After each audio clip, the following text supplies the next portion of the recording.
Hi everybody, it's Ashley. Welcome back to my channel, and today I'm going to do something a little bit different.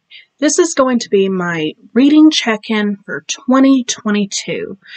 It's been an interesting reading year for me. There's been a lot of surprises along the way, whether it be pleasant surprises or unpleasant surprises, and my opinions have changed on quite a few authors. I've discovered some amazing authors, so I figure we can just get into the gritty of my reading and what some of the standouts for the year have been for me. Now, I have read 74 books this year. My goal is 100. I do need to do a little bit to catch up. I can admit that. I barely read anything in October, and that really set me back. So it is what it is. But I've done pretty good for the most part. I've been very proud of my reading. I have found some new favorites. I have found some new things that I completely detest. And you just never really know how these things are going to go, right? Okay, so let's talk about the positives. Pleasant surprises this year. There have been a lot. For the longest time, I put off reading Colleen Hoover. Romance is not my favorite genre, and don't take that to mean that I dislike it, because I don't. I just have to be in a particular mood to consume romance and enjoy it. And I saw Colleen Hoover all over BookTube, all over Instagram for the longest time, and I just thought she sounded sappy. And I didn't think that it was going to be my thing. I didn't think it was going to be my jive. I didn't think even when I read romance that I was going to click with her. I was wrong. I was very, very wrong. Last year, actually, is when I got introduced to her, but this year is when I really, really took off with her books. Last year, I read Verity, and Verity really, really grabbed me. I was just like, holy crap, this is so good, this is so incredible.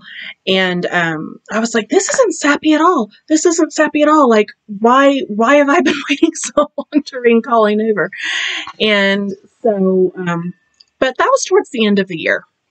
So this year, I really, really decided to dive in. The first book that I read this year was Reminders of Him.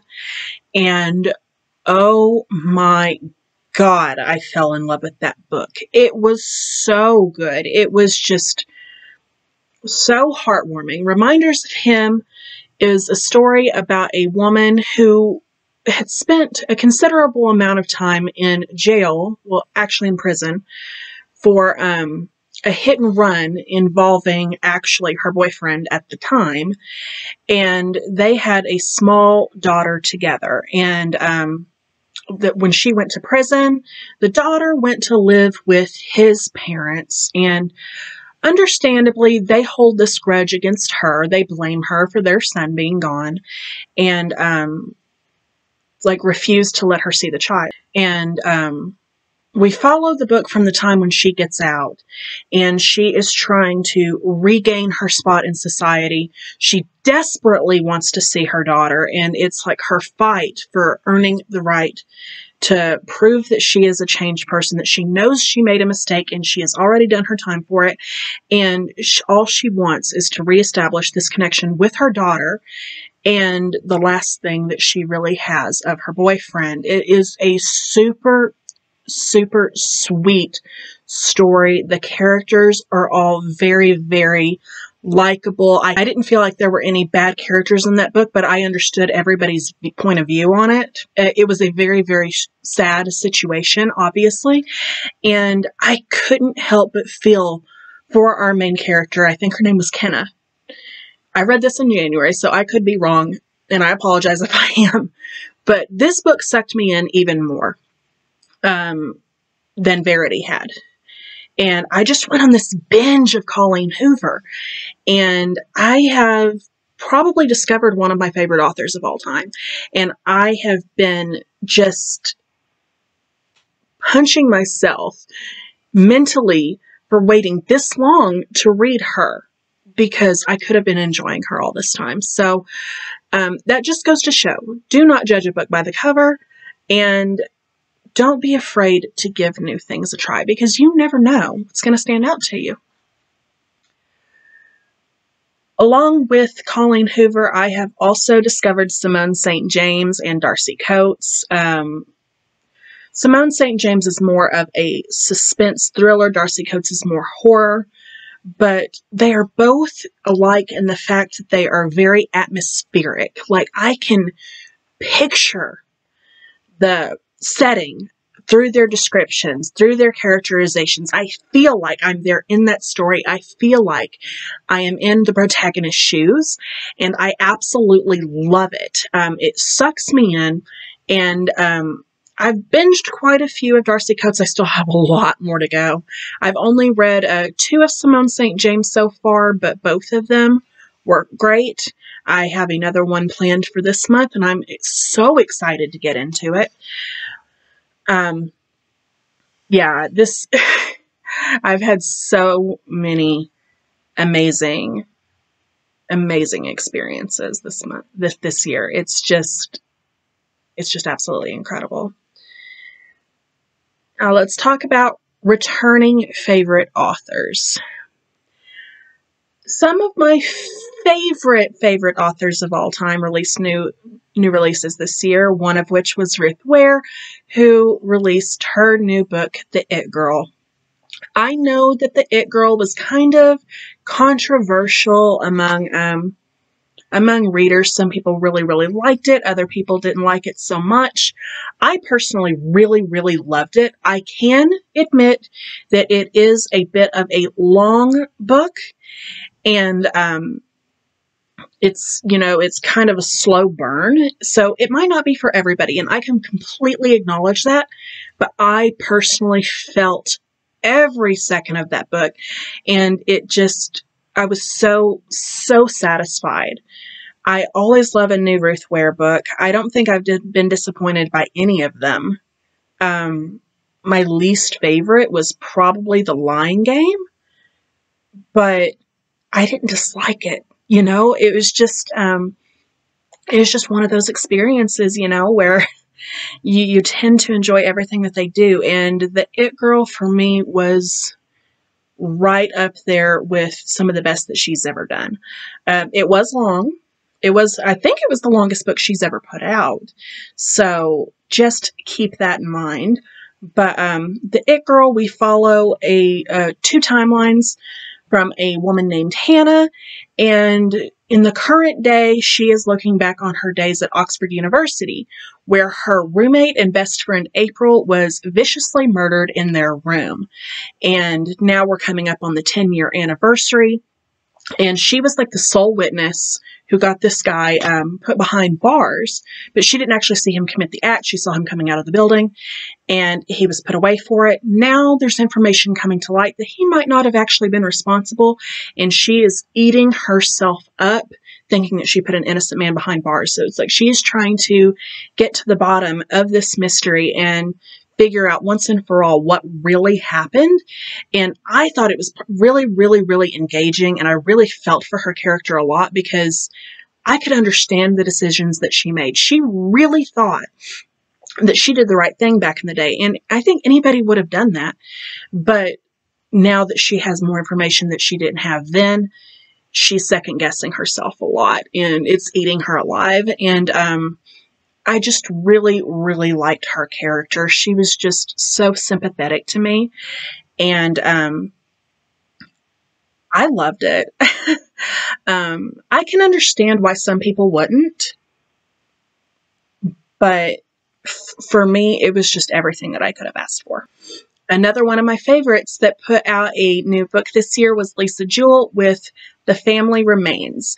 This is the sequel to The Family Upstairs, which came out a couple of years ago, and I was kind of in the middle of the road on this one. It wasn't one of my favorite Lisa Jewels.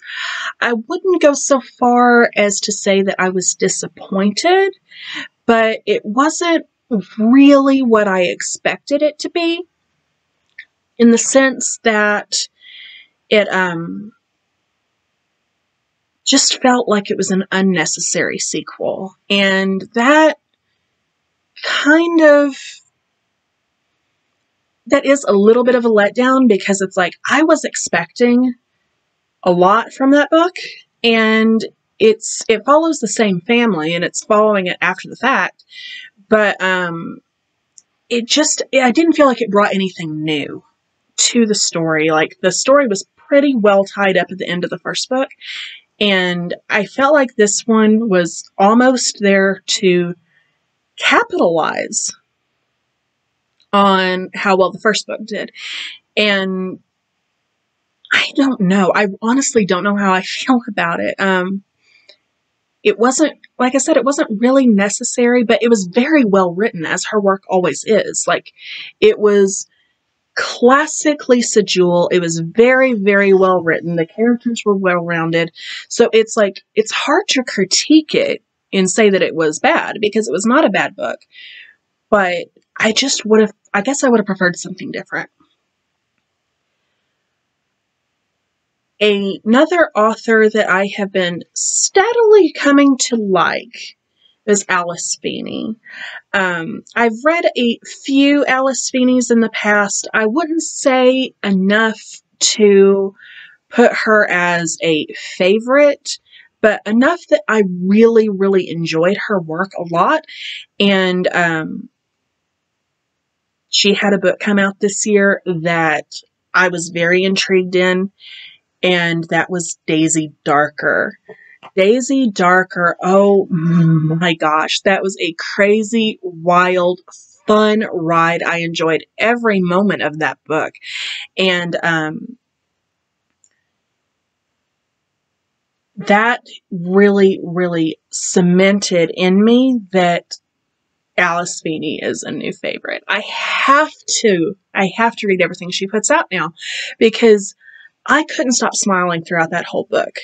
It's just, it was a murder mystery done in a fun way, and you don't see that very often, you know? It was just, it's like, I was putting the pieces together as I went along, and I was trying to figure out who did it, and it was just, it was fun. It was a fun ride. And I really, really enjoyed our main character, Daisy. She was such a sweet person. I really, really liked her personality a lot. I'm glad she was our main character, because the rest of her family kind of sucked. And it is her family that we're following. So I was glad that we were with her throughout the book. But it was so absolutely incredible. And I couldn't have asked for anything better. Now, let's talk about the disappointments of the year, because there were some of those too. There were a few that I really, really thought that I was going to get into, and they either fell flat or they were downright bad.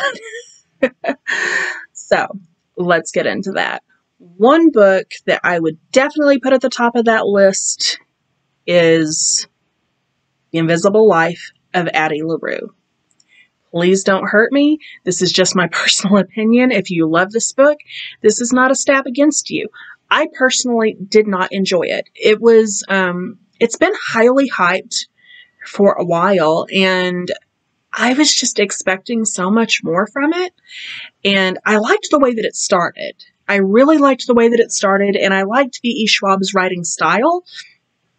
But the execution of this book, it started to feel very overdone and very bland very quickly.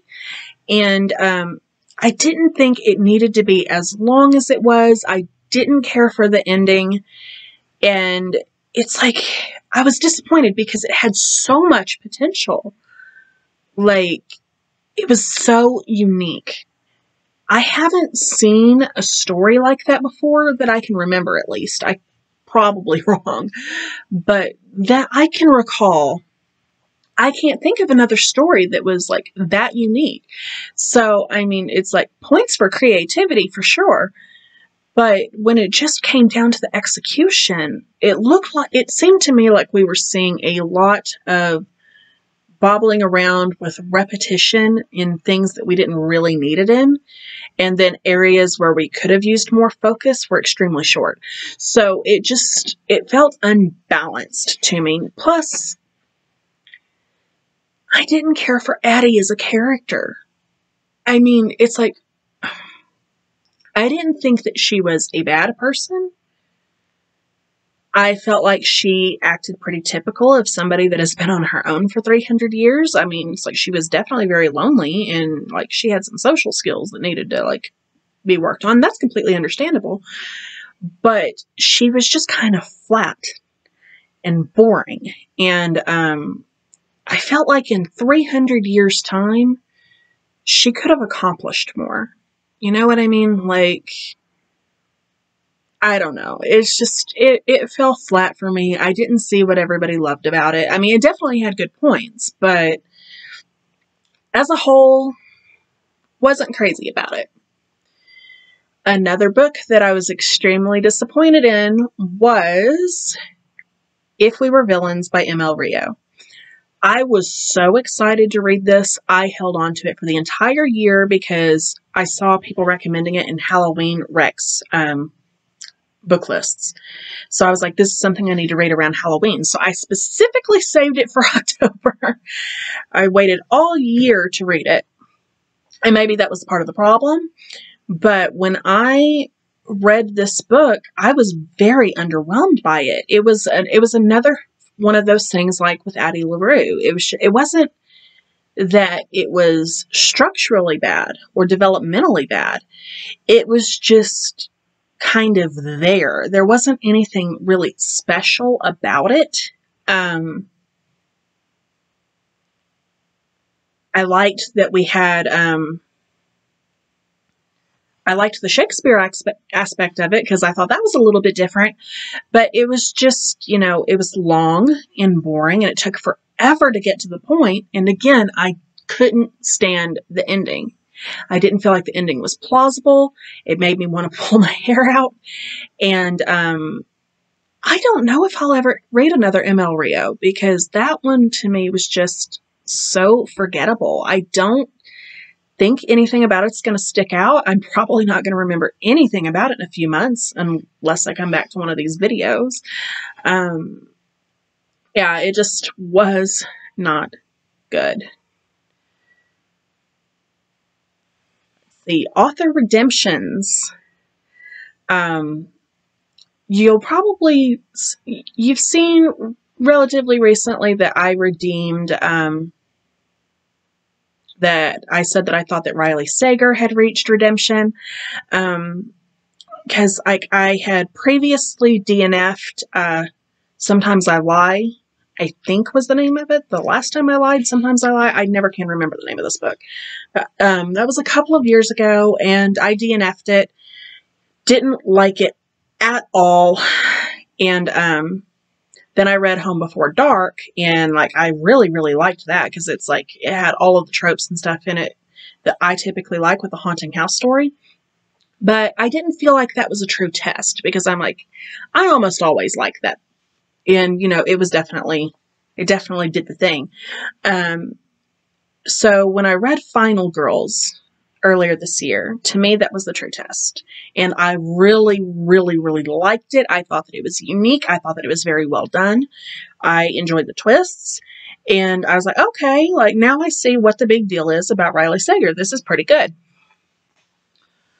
Well, I feel a little premature saying this because I haven't formally talked about it in any other videos.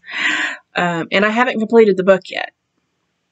But I feel like I'm going to take back that redemption. I just have a very love-hate relationship with Riley Sager. I do.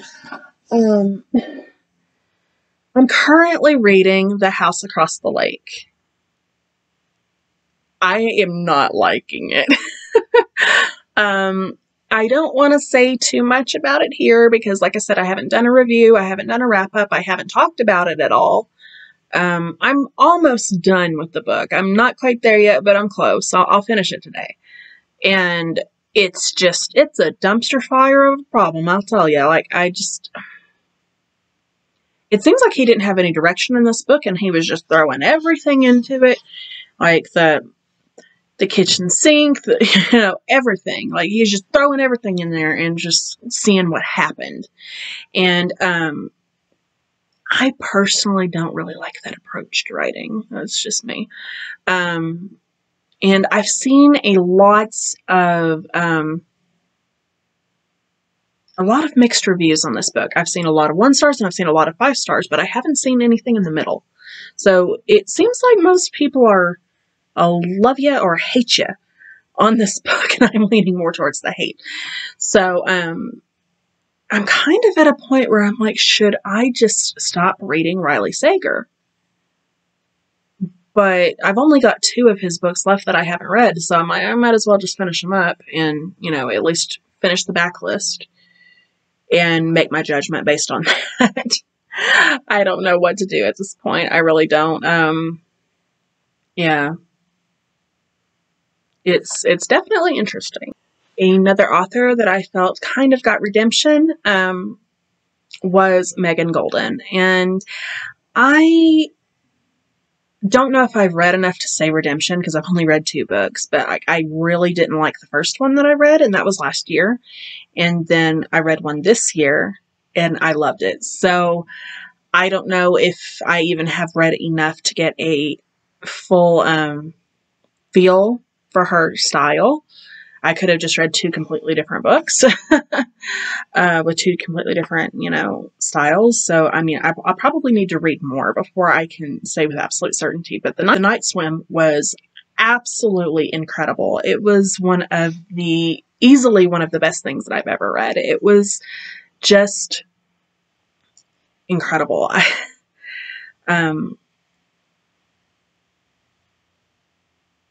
I loved it. Whereas with the Escape Room that I read previously, I was just kind of like, what is this book? It was so bad. Okay, hopes for the end of the year. I need to read 25 books by the end of the year to 26 books. I need to read 26 books by the end of the year to meet my goal. And I think I can do it. It's going to be tough, but I'm pretty sure I can do it. What I would like to get to in that time frame, I want to finish The Mortal Instruments. I have read 4 books. I've been on book 5 forever. I'll be honest, I kind of put it down and walked away from it for a while because I wasn't enjoying it. I'm hoping that I can at least finish that series. I have recently restarted the Throne of Glass series, and I'm hoping to at least get to the halfway point. I am going to be starting The Dark Tower by Stephen King. I'm very, very excited for that, and I'm going to be vlogging that experience, so, stay tuned. And I want to read the rest of Alice Feeney's backlog. I want to read some more Darcy Coates. I'm hoping that I can enjoy everything throughout the rest of the year and not have any major slumps. Like I said, October was a horrible reading month. I only read 4 books, but I kind of expected that because I was more focused on my writing and I wasn't reading as much. But the books that I did read were kind of long-ish, and I wasn't really in love with any of them. So that was probably part of the problem.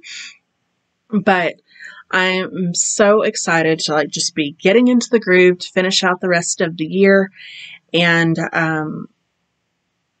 just seeing what all I can find. I love this community. I love the recommendations that I get from you guys because I find so many things that I probably wouldn't have ordinarily picked up before. And it's such a great feeling. It's such a great experience. So I want to thank everybody who does videos of their own, everybody that's ever watched any of my videos, anybody that's ever given me a recommendation at all. Thank you from the bottom of my heart, because that is the key to a reader's heart. Constant recommendations. So I love you guys. Thank you so much for watching this video. If you liked it, please make sure to subscribe, comment, like, follow me on the social medias, click that bell if you want to be notified of all of my upcoming videos, and I will see you guys next time. Bye.